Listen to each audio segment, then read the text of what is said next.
Bab 2346.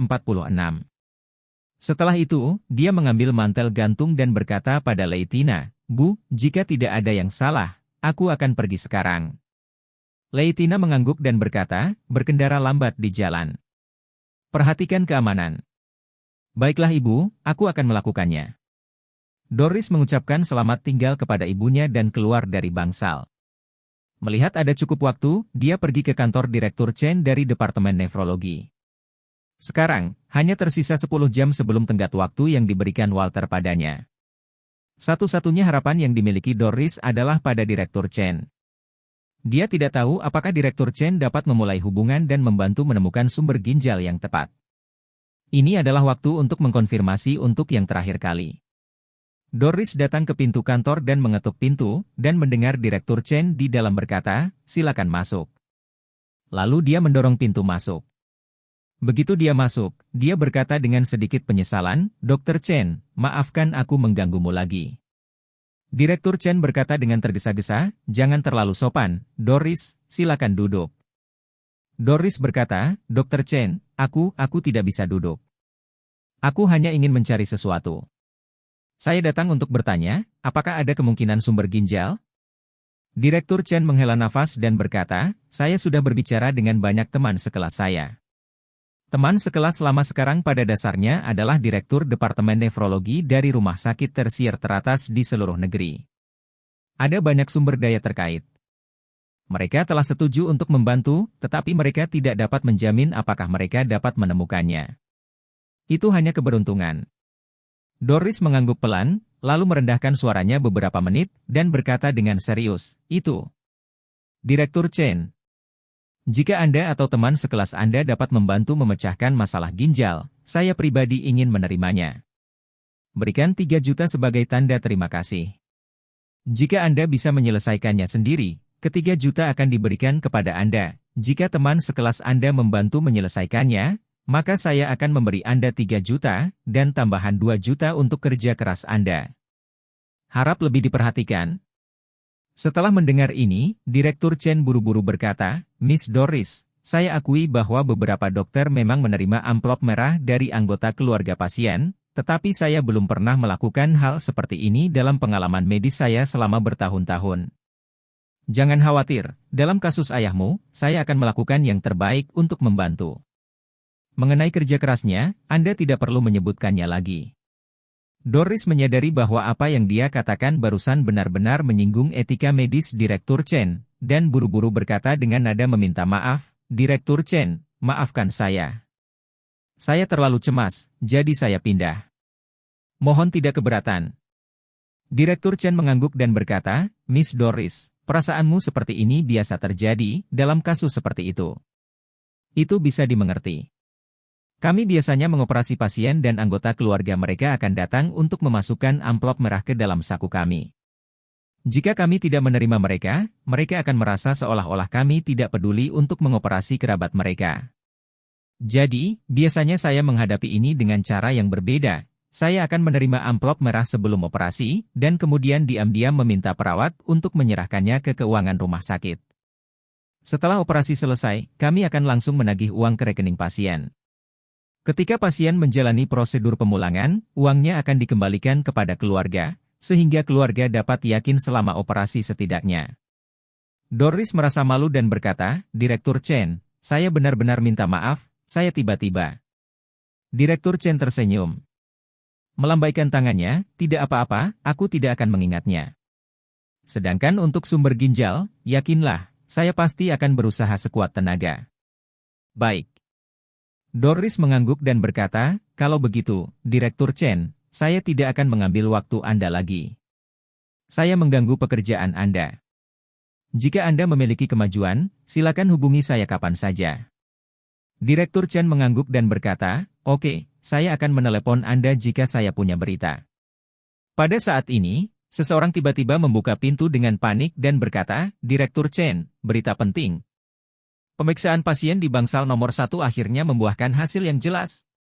Bab 2347.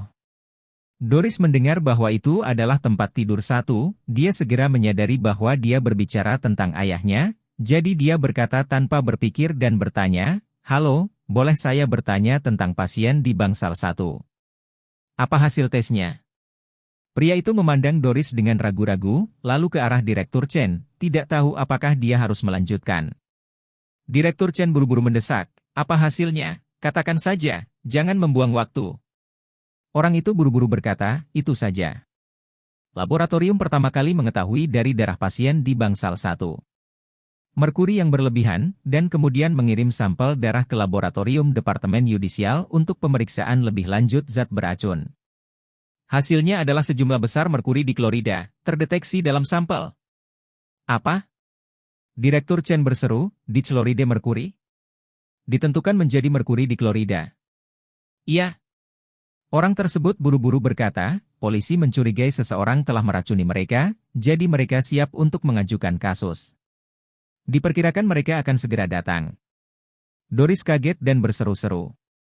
Berkata, Direktur Chen, apa itu merkuri diklorida? Direktur Chen menjelaskan, merkuri diklorida adalah zat anorganik yang sangat beracun. Zat ini sangat beracun. Hanya dibutuhkan 1 mg per kilogram berat badan. Itu bisa mencapai dosis semi mematikan.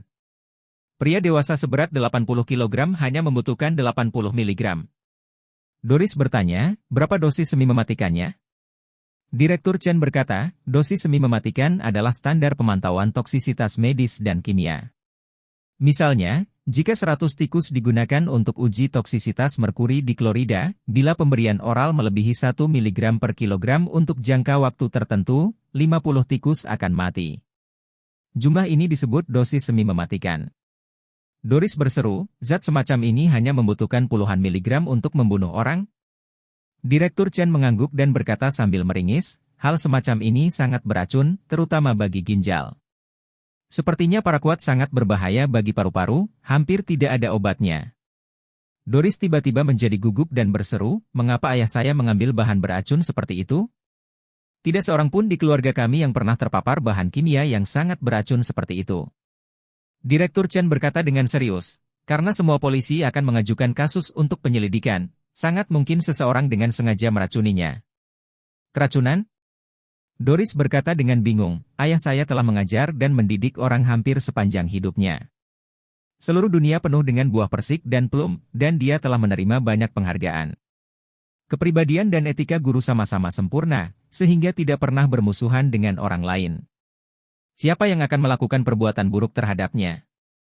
Direktur Chen buru-buru berkata, Doris, hal semacam ini tidak berguna untuk direnungkan hanya dengan spekulasi. Saya sarankan Anda mengandalkan polisi untuk menyelidiki lebih dalam untuk menemukan pembunuh di balik layar. Seperti yang dia katakan, pintu kantor dibuka, dan beberapa petugas polisi berseragam polisi masuk dengan ekspresi serius. Salah satu pria paruh baya dengan wajah karakter Tionghoa berjalan di depan, datang langsung ke depan Direktur Chen, dan berkata, Halo, saya Ruslan, Wakil Kapten dari Brigade Polisi Kriminal Rose Hill. Kami menerima laporan dari Divisi Inspeksi Unit Anda dan sekarang mencurigai bahwa itu mahal. Seorang pasien bernama Simon Wang di rumah sakit sangat mungkin diracuni. Apakah nyaman bagi kami untuk melihat keluarga Simon? Direktur Chen segera menunjuk ke arah Doris dan berkata, Kapten Ruslan, ini Doris, putri Simon. Nyonya. Ruslan sedikit terkejut, dan langsung menyingkirkan ekspresi terkejutnya, lalu berkata dengan serius, Halo Bu Doris, ini Ruslan, bagaimana keadaan ayahmu sekarang? Doris buru-buru berkata, Kapten Ruslan, kondisi ayah saya sangat buruk sekarang. Ginjalnya cepat rusak dalam waktu singkat, dan hidupnya dalam bahaya. Pastikan untuk mencari tahu pembunuh yang meracuni ayahku. Bab 2348.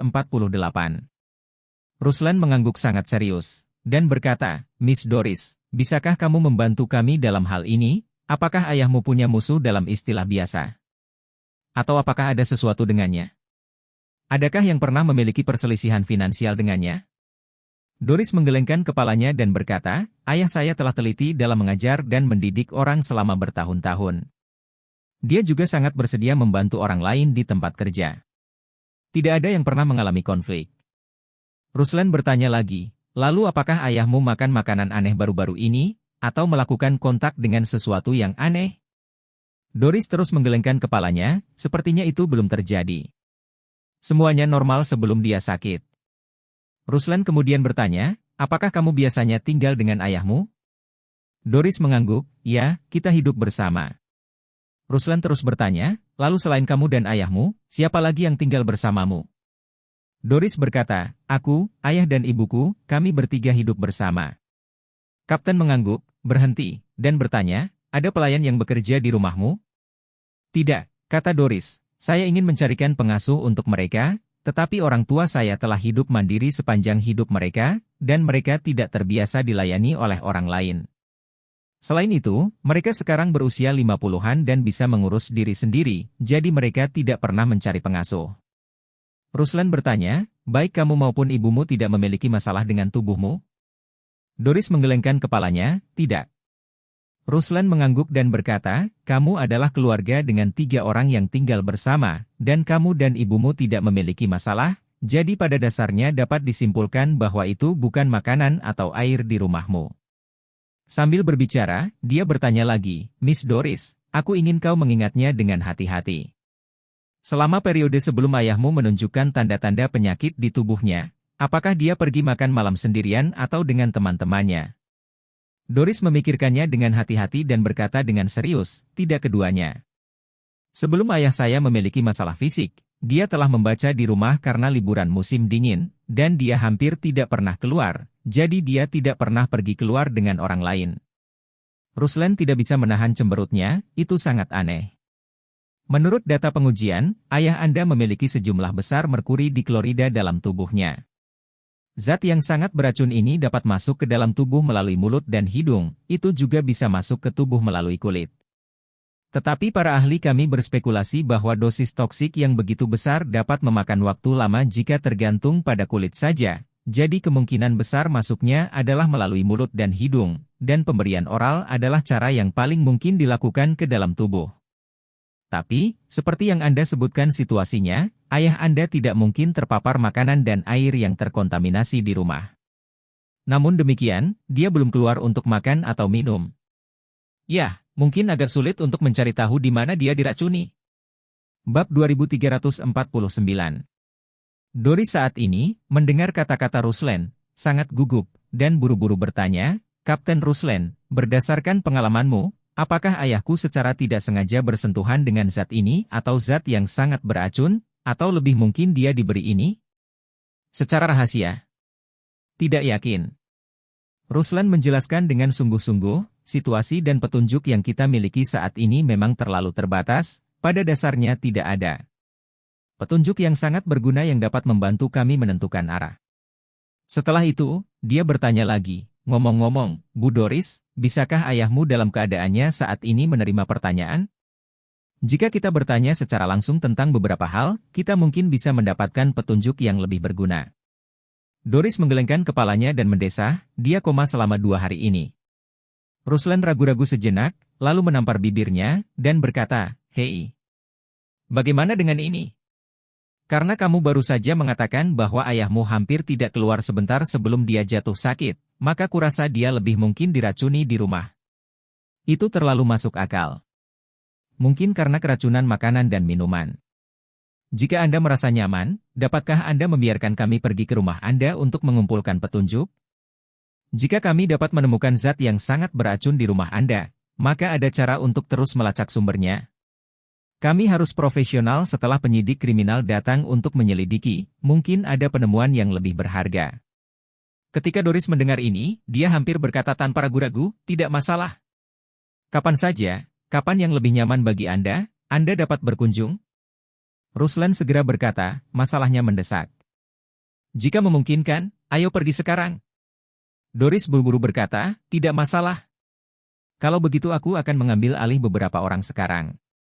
Setelah berbicara, dia menoleh untuk melihat Direktur Chen dengan ekspresi memohon.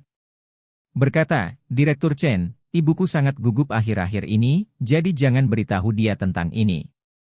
Direktur Chen segera mengangguk, tidak masalah, Nona Doris, jangan khawatir, saya akan merahasiakan ini dari ibumu. Oke, terima kasih, Direktur Chen. Doris berterima kasih kepada Direktur Chen dan kemudian memandang Ruslan. Dia membuka mulutnya dan berkata, Kapten Ruslan, kalau begitu aku akan membawamu ke rumahku sekarang? Baik. Ruslan mengangguk dan berkata, ini belum terlambat, ayo pergi sekarang. 15 menit kemudian, Doris membawa beberapa petugas polisi dan beberapa teknisi dari Divisi Investigasi Kriminal ke pondoknya. Keluarga Doris relatif berkecukupan, pendapatan orang tuanya sangat tinggi, dan penghasilan sendiri tidak rendah, sehingga keluarga tersebut memiliki villa kecil dengan luas lebih dari 300 meter persegi dan 3 lantai dengan halaman di Aurous Hill. Gaya dekorasi villa adalah dekorasi tradisional Cina yang sangat elegan. Furnitur dan peralatan di rumah juga merupakan barang berkualitas tinggi. Sekilas, keluarga yang mengejar kualitas hidup dengan cara terbaik. Petugas polisi mengenakan penutup sepatu, sarung tangan, dan menggunakan berbagai instrumen profesional untuk melakukan inspeksi teknis yang cermat di seluruh rumah. Pada saat ini, Doris benar-benar sibuk dengan keracunan ayahnya, karena masalah ini sangat serius sehingga otaknya tanpa sadar telah meninggalkan makanan Tuan Charlie. Sekarang dia hanya ingin mencari tahu, apa penyebab keracunan ayahnya, apakah itu kecelakaan, atau aktivitas jahat seseorang yang dia dan ibunya tidak sadari. Dan di rumah Qin Gang saat ini.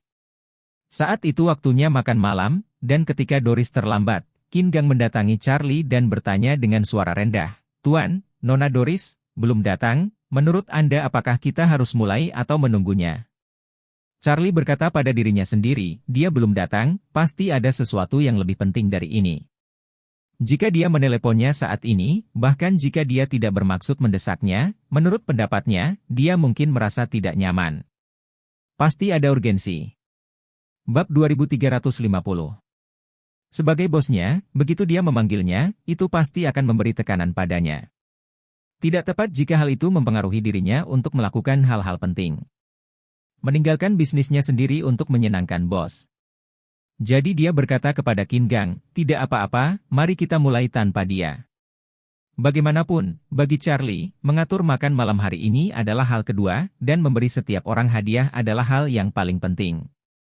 Jika Doris tidak bisa datang malam ini karena sesuatu, tidak perlu terburu-buru, dia hanya akan memberinya pil secara pribadi saat ada kesempatan. Begitu Qin Gang mendengar ini, dia buru-buru berkata kepada semua orang, ayo, kalian, ini saatnya makan, mari kita pindah ke ruang makan, perjamuan kita malam ini akan segera dimulai. Kemudian semua orang mengikuti Qin Gang ke ruang makan. Koki keluarga Qin sudah ada di ruang makan. 16 hidangan dingin ditempatkan di atas mejanya. Emer Song berkata sambil tersenyum, Emer Qin, ada hampir 16 potongan dingin. Ini agak terlalu mahal, kan? Qin Gang buru-buru berkata, kenapa Tuan Song, kalian semua adalah tamu Qin. Hari ini bukan aku, tapi Tuan Wade. Perjamuan harus dilakukan sesuai dengan standar tertinggi. Old Song mengangguk dan tersenyum, terima kasih Qin Gang dan Master Wade atas keramahan Anda. Charlie tersenyum. Mengatakan, Emer tolong, Song tidak harus begitu sopan. Duduk. Semua orang duduk, dan Qin Gang segera mengirim seseorang untuk mengambil beberapa botol Moutai kelas koleksi. Setelah semua orang menuangkan segelas anggur, Charlie mengambil gelasnya sendiri dan berkata dengan sangat serius, terima kasih atas penghargaan Anda hari ini, dan terima kasih, Tuan Qin, karena telah membantu saya dengan semua ini. Saya akan bersulang untuk semua orang. Semua orang mendengar ini. Kemudian, mereka mengambil gelas anggur mereka dan berdiri, dan Tianqi buru-buru berkata, Tuan Wade, kami semua di sini disukai oleh Anda. Mengapa Anda dan kami begitu sopan? Charlie tertawa, oke. Jangan banyak bicara jika Anda sopan, semua orang melakukan cangkir ini bersama-sama. Semua orang di meja makan berkata bersama, selesai. Kemudian, Charlie mengisi dirinya dengan anggur dan berkata, selama tahun baru Imlek, semua orang menghabiskan sedikit uang. Sejujurnya, saya merasakan sedikit di hati saya. Saya tidak mau. Setelah berbicara, Charlie berkata lagi, namun, saya tidak akan mengatakan lebih banyak, jadi saya harap Anda tidak sopan kepada saya dalam hal yang membutuhkan perhatian. Semua orang mengangguk, dan beberapa orang sudah bersemangat. Perbedaan antara mereka dan Doris adalah mereka semua menerima hadiah obat dari Charlie, dan mereka pergi ke rumah Charlie bersama-sama untuk mengucapkan salam tahun baru selamat tahun baru. Sedangkan untuk Doris, dia belum pernah menerima ramuan yang didistribusikan oleh Charlie, dan dia tidak pergi dengan Charlie pada saat salam tahun baru, jadi dia bahkan tidak tahu apa tujuan Charlie untuk suguhan hari ini. Jika dia tahu bahwa Charlie akan mengeluarkan pil bantuan jantung bantuan darah yang dapat menyembuhkan semua penyakit. Dan hari ini dia akan memberikannya kepada semua orang, maka dia pasti tidak akan melewatkan kesempatan ini. Karena selama dia mendapat pil darah untuk menyelamatkan jantungnya, kondisi ayahnya bisa sembuh total. Saat ini Charlie meninggalkan kursi sementara dan mengambil pil yang telah disiapkannya dari mobil, dan pil yang telah disiapkannya untuk Doris dimasukkan ke dalam sakunya. Setelah itu, dia mengambil pil ini dan kembali ke meja makan, mengeluarkan kotak berisi pil satu persatu, dan berkata dengan sungguh-sungguh, semuanya, ini adalah beberapa pil hemat darah yang baru-baru ini saya buat dari bahan yang disediakan oleh Kin. Pil jenis ini tidak bisa dikatakan keabadian, tapi setidaknya bisa menyembuhkan segala penyakit dan mengobati luka serius. Saya berharap semua orang akan menjaganya dengan baik dan menyelesaikannya pada saat-saat kritis. Semua orang senang saat melihat Charlie mengeluarkan pil. Nyatanya, mereka bergerak dengan semangat. Tanpa berkata apa-apa, Orvel berdiri dan berjalan mengitari kursi, berlutut dengan saleh, dan berkata dengan penuh semangat, "Great Master Wade, terima kasih atas obatnya." Ketika semua orang melihat ini, tanpa kecuali, mereka semua bangkit. Berlutut di depan Charlie, dan berkata serempak, "Great Master Wade, terima kasih untuk obatnya."